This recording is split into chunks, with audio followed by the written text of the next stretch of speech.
5 of the best dividend growth stocks to buy for the long term. As always, we'll look at their historical performance, we'll touch upon their dividend safety, we'll look at some important financial metrics for each one of these companies, and we'll run each of them through the valuation model to get to the intrinsic value, our acceptable buy price given our investor margin of safety, and look towards Wall Street to see what they're forecasting for the next 12 months. And if you stick around to the end of the episode, we are going to take a look at a core dividend growth ETF, again for those investors who do prefer to be invested and diversified in an ETF as opposed to picking individual stocks. So let's jump into the first dividend growth for the long-term future. We have Visa Incorporated, ticker symbol V, up 26% over the last year. We do see it currently trading in the upper end of the 52-week range with a yield of 0.75% and a forward PE of 28.16. Now, if you've been holding this over the last 10 years, you would be up a very strong 437%. Bear in mind, doesn't include those dividends reinvested, so if you were to reinvest, you would be getting a higher total return. In terms of dividend safety, while score is 99, very safe, the highest score obtainable. Market cap 561 billion, a mega cap company. In terms of the recessionary metrics, well, last recession, not only did they increase their dividend during the 07-09 period, but they also had plus 10% recession sales. When you compare that to the S&P, that was around negative 12, so lots to like there. In terms of dividend growth, well, they increased the dividend by 16% last October, 16% over the last 5 years, and again, double digits over the last 10 years, so a very strong dividend growth company. Now, in terms of the dividend growth streaks, we see they have been increasing those dividends for the last 15 years.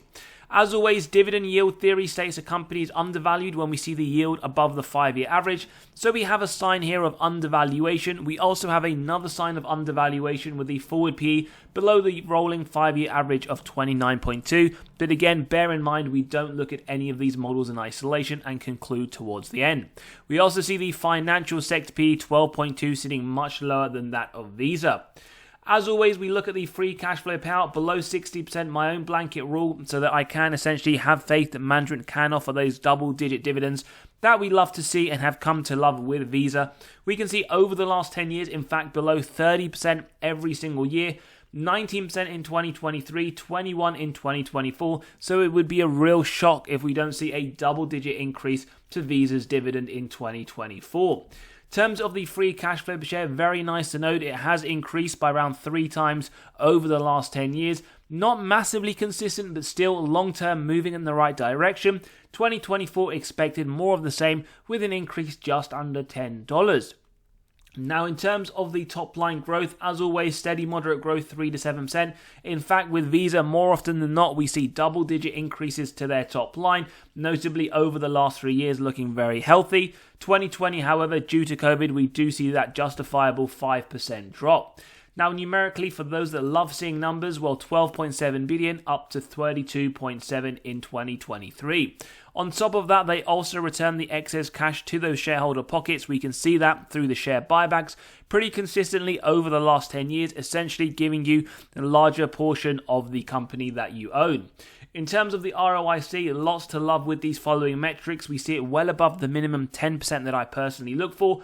34% in 2023, very strong and attractive for potential investors. And we can see absolutely beautiful margins here in the mid-60s over the last 10 years. In fact, increasing slightly 1 percentage point over each year or near enough. And we can see the free cash flow margin very, very strong. In fact, the last 3 years in the low 60s are looking absolutely gorgeous. Now, in terms of the net debt to EBITDA, no worries here at all. The earnings before the interest, tax, depreciation, and amortization. This is 0.05 in 2023, 0.08 in 2024. Now remember, this correlates to both dividend safety and balance sheet strength, given that this essentially shows them the number of years it would take the company to pay off all of their debt net of cash on hand. So very strong balance sheet, no worries to the dividend. So let's jump into the valuation for Visa. As always, if you do enjoy the content, the values being provided, then smash that like button, hit that subscribe and bell button so you are continually notified of these videos as they drop. And on the channel, we do run through every single one of these models in our deep dives. Today's episode, we're doing a few stocks, so let's jump straight to the intrinsic value. And for Visa today, we're coming to $332, the average of those numbers seen on the screen. Now, with the current price around $278, we use that margin of safety or MOS level. Start off 10%, but remember, we only use that if personally we believe it meets 3 criteria. Wide moat, strong financial metrics, and good forward-looking data. And then we keep going till it's near the current trading price. Not at a 20% margin of safety yet, but at least a 15% for this very high-quality company. Now, in terms of Wall Street and their forecast, well, they see around double-digit upside of 11%, with a price target just over $300 at $309 over the next 12 months, indicating they do believe it to be a fair buy. As always, do let us know your thoughts about these stocks, whether or not you're adding them to your portfolio, or if in fact you are just putting them on the watch list. The next stock we are looking at, which we haven't actually reviewed on the channel in quite some time, is Texas Roadhouse, up 45% over the last year. Over the last 10 years, phenomenal performance, up 493%, outperforming the S&P 500. We see it now trading towards its all-time highs. We see a yield of 1.58% and a forward P sitting above 27. Now, dividend safety score of 80, it does look to be safe. A market cap, $10.3 billion, a large cap company. Recessionary metrics, well, we have above average growth at plus 3%, and they also outperform the S&P, negative 33 versus the S&P's negative 55. In terms of dividend growth, well, what more do you want? Again, double digit in February, just last month, double digit over the last 5 years, 16% over the last 10 years, a very strong dividend growth company. And we can see they have been increasing those dividends for the last 3 years, given during COVID we did see that dividend cut into 2020. In terms of dividend yield theory, well, we note here a sign of overvaluation on the yield, as well as the forward P sitting above that 5-year rolling average of 22.2, and it is above the consumer discretionary sector P of 15.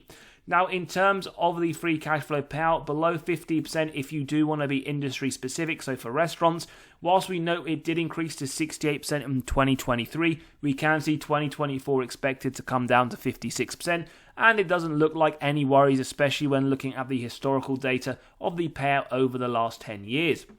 Free cash flow, well, it has increased more than 3 times over the last 10 years. Granted, though, a lot of inconsistencies year on year, but in positive news, 2024 is expected to be nice growth in comparison to the previous 2023 year. Numerically speaking, I mean, what more do you want? Whilst we may say 3 to 7%, Texas Roadhouse is giving you 10% or more, well, in fact, double digit every single year other than COVID, which is justifiable when they had to shut down their restaurants. In fact, 15% looking very healthy in 2023. So numerically speaking, we do see their top line, in fact, triple over the last 10 years to $4.6 billion. On top of that, whilst they do have a minimal number of shares outstanding, they are doing some share buybacks throughout the process. As we can see, they have bought back around 3 million shares over the last 10 years. Now, in terms of the ROIC, other than that COVID year, which we can put to one side, we can see above 10% consistently, and in fact, very high teens, 18% over the last 2 years. Very strong metric for this company. Operating margin, while it isn't something that I do like when they are below the numbers that we want to see for restaurants specifically at that 16% level or more, it is very consistent year on year and there have been no issues with the business as a whole. So this is something I can live with, and we can see on the free cash flow margin looking pretty healthy around that 5% level every single year. But again, do bear in mind what type of company you are investing in. It isn't one that you can realistically compare to Visa, where we saw their margins incredibly high over the last 10 years. Another positive for TXRH is their very low net debt to EBITDA level. In fact, 2024, they are expecting this to be at 0.96. So balance sheet looking very healthy, dividend looking safe as well. In terms of the valuation, and don't forget you can grab a copy of this model if you want to get to the intrinsic value as well as the acceptable buy price of companies in your own portfolio by clicking on that pinned comment below. So a 10% margin of safety, we can see it isn't too far off the current trading price, so we don't see a 15% MOS level, somewhere between 10 to 15 based on the current trading price. And in terms of Wall Street, well, their forecast for essentially the next year is a $175. They see upside of 13%. Again, they do consider this to be a buy, and do let us know whether or not, when we did release the previous video quite some months ago when it was around the $100 mark, if you were adding to Texas Roadhouse, at this point now you would be up over 50%. The next stock that we are taking a look at is MSCI. Now this is up around 3% over the last year. We see it in the midpoint of the 52-week range with a yield of over 1% and a forward P sitting at 37. Now over the last 10 years, the performance has been incredibly strong, up over 1,000%, and we see all-time highs of around $665 back in 2021. Now in terms of dividend safety, well, 61 score, it does deem to be safe. Market cap 44 billion, a large cap company. In terms of those recessionary metrics, well, the one that we have available shows a plus 1.5 recession sales, which was above average growth. Again, dividend growth very strong, 16% at the beginning of this year, 24% over the last 5 years. So lots of high quality companies on show today. We also see they have been increasing those dividends for the last 9 years. In terms of dividend yield theory, well, we do have that undervaluation signal both on the yield that we see here over 1% versus the 5-year average and on the forward PE, and we do know the 5-year average does have a very, very high forward PE of 40.9, and when we compare it, it is well above the financial sector PE of 12.2. Now, when we take a look at the free cash flow payout, whilst it has been increasing over the last 10 years, no real worries here in my opinion, as we can see 38% in 2023, expected there or thereabouts in 2024. Free cash flow per share, nearly as consistent as they get in terms of growth, growing very strongly, nearly 7 times from $2.20 to $14.40, and for investors, positive to note, an increase again into 2024 of $16.40. Sales growth, very impressive, again nearly double digits for the majority of the last 10 years, 12% in 2023. In terms of the numbers, well, more than 2.5 times growth from $1 as we see in 2014 to $2.53 or 2.53 billion, we should say, in 2023. Shares outstanding, they have also been doing a lot of share buybacks, not consistently. Some years they buy back a lot more share than others, although it is in the right direction, so lots to love in terms of this metric. ROIC increasing, and not just increasing, but also from 2014 where it was at 14%, which we would deem to be very strong, going all the way up to 35% in the more recent year is a very nice growth for the ROIC, which we do love to see. In terms of operating margin, well, a sign here of operating efficiency going up from 34% to 55% in 2023. The same could be said for the free cash flow margin, which is already sitting at a very strong number at 26%, up in the mid-40s over the last 2 years. So as you can see, a lot of these, or in fact all of these companies we're bringing to you today, are very high quality.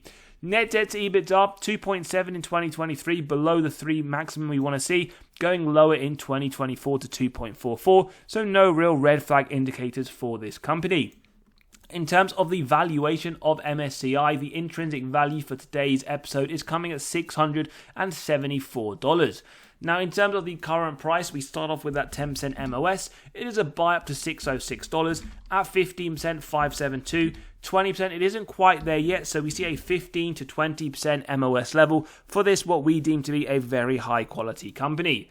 In terms of Wall Street, well, they see 13% upside over the next 12 months with a price target of $634. We then move on to Costco, ticker symbol COST. Now, whilst this has been on an incredible run over the last 12 months, up 53.5%, we do know over the last month we see it down 2%. It has cooled down a little bit. Nonetheless, a very strong performance, not over just the last year, but over the last 10 years, again outperforming the S&P, up 645%.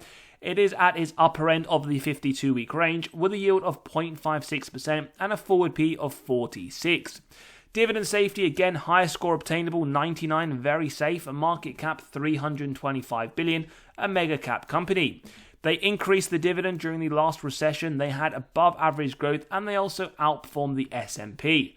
Dividend growth, well, not only do we see double digits, not just last year as well as the last 5 and 10 years, but this is a company that also, on top of their increasing dividends, pay a special dividend.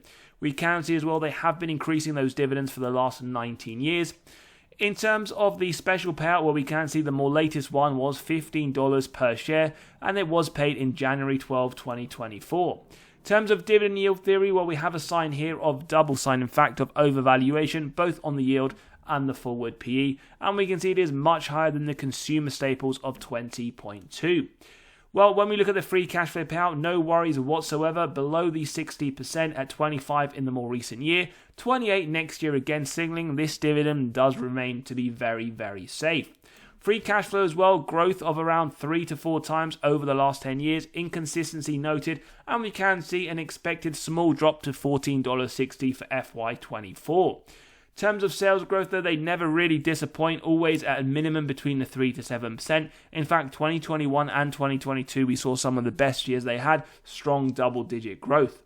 Numerically, more than double $113 billion in 2014 to $242. Shares outstanding, it isn't one they typically do in terms of buybacks or issuing shares. In fact, it has only increased by around 2 million over the last 10-year period. In terms of ROIC, very strong, very consistently, something we love on this channel, not just strong numbers, but the consistency, 23% in 2023. Margins, now again, we have talked about this on the channel, no real worries with this company, one of the few that we can accept a very low margin, as we see here, around 4%. And the free cash flow margin, the same goes, 3% in 2023.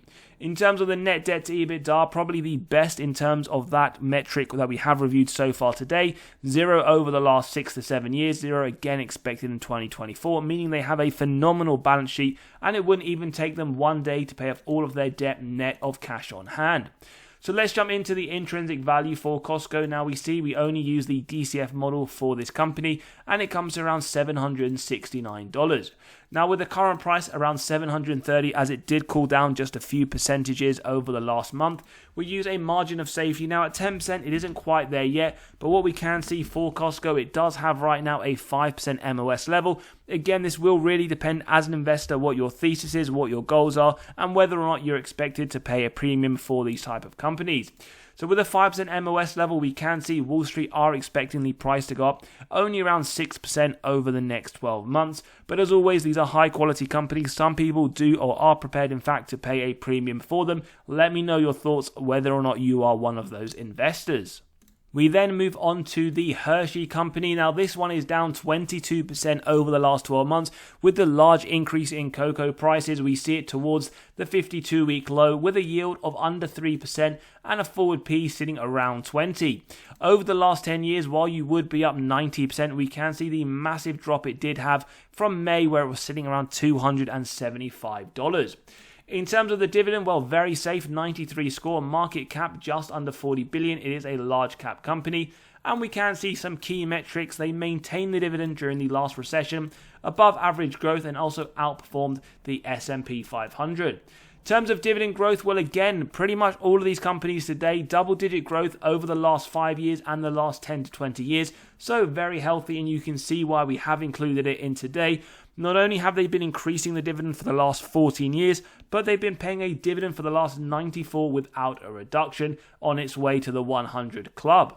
We can see that double sign of undervaluation, a very nice yield in relation to the 5-year average, and the forward P sitting now around 20 versus the rolling 24.3 that we see, and we see it's pretty much in line with the sector P of 20.2.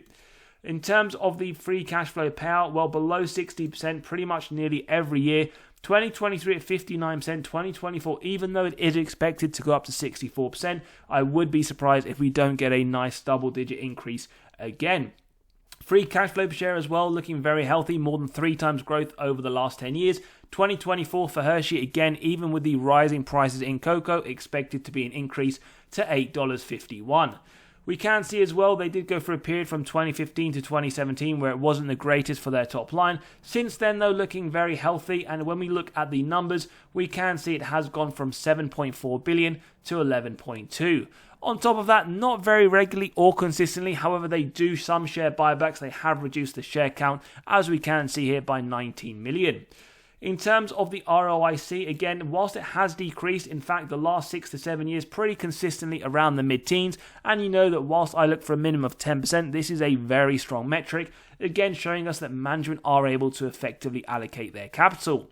No worries on the operating margin, not just above 16%, but pretty much in the low 20s, so very healthy and on an increasing rate. And in terms of the free cash flow margin over the last 7 years, we do see some consistent numbers in the mid-teens, so nothing to worry about. Finally, the net debt to EBITDA, something that's very good for Hershey, 1.49 in 2023, below the 4 that we look for in consumer staples, and 2024 expected more of the same at 1.52. So overall, looking like a very strong company, similar to the previous ones we have reviewed today. So the intrinsic value, and don't forget as always to smash that like button if you are enjoying this content. Value is being provided, helps the channel grow, lets me know you do enjoy this type of content. So in terms of a 10% MOS level at 198, it is pretty much there, given it has increased over the last few months when it was sitting towards the lows in the mid-170s. So we see a 10% MOS level. In terms of Wall Street, well, they believe they have a price target of $215 over the next 12 months, signaling a 9% upside. Now, as we mentioned at the beginning of the episode, we will go and have a quick look at this ETF, DGRO. Again, for those that do prefer, rather than to pick individual stocks, you can get a essential ETF that covers a lot of dividend growth companies that we can take a look at their holdings. Now, one thing I do quite like about this is the fact that the expense ratio is fairly low when you do compare them to others at 0.08%. And also for those that prefer to buy stocks, that you can buy whole stocks sitting at $57.87. Now, when we take a look essentially at the performance, we can see over the last year, the total return at 10.43, over the last 5 years on average at 12.88, and since inception, you're still getting double digits. So that does look very strong as an investor. Now, in terms of the holdings themselves, a lot of companies that are very well known. They're largest, in fact, by 3.16%. We have Broadcom, and then below that we have JP Morgan. We have Microsoft, AbbVie, and Exxon, which make up their top 5. And personally, this is a very nice dividend growth ETF for those that are interested, alongside similar comparable ones like SCHD.